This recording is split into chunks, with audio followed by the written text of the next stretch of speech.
2018 marks the 5th edition of the Dubai Tour. 5 stages, 841 kilometers and barely a climb in sight.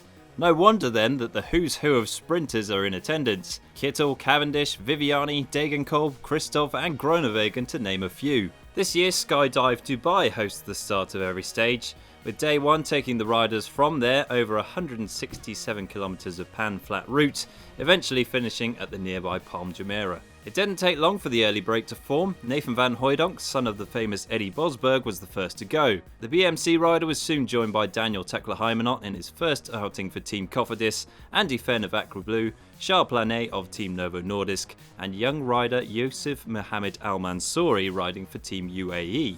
Bonus seconds in Dubai are normally the deciding factor in the overall classification. Mansouri stole a march on his rivals there, catching them napping and nabbing himself 3 seconds in the process. Behind, the bunch was driven by Quick-Step riding for Viviani and Katusha riding for the defending champion Kittel. With 24 Ks to go and the peloton closing in quickly, the break began to split.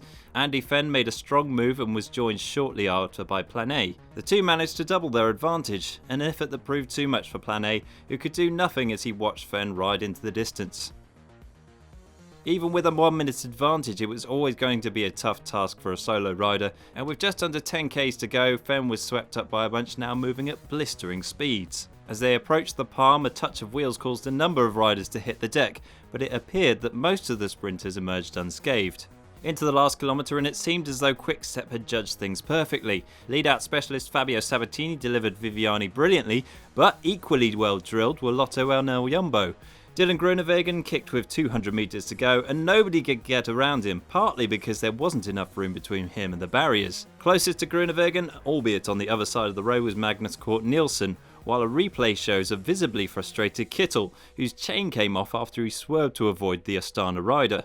Groenewegen not only takes the stage but also of course the race lead, the blue jersey that goes with it, plus the red jersey as the leader of the points competition, and the white jersey as the best young rider. Appropriately the same colours as the Dutch flag. Not a bad way to start your season. Expect another fast finish among the sprinters tomorrow for the longest stage of the race at 190 kilometres. To see Matt discussing the finer points of sprinting with Caleb Ewan at last year's Giro d'Italia, click here. And for our preview of this year's Tour Down Under, click here.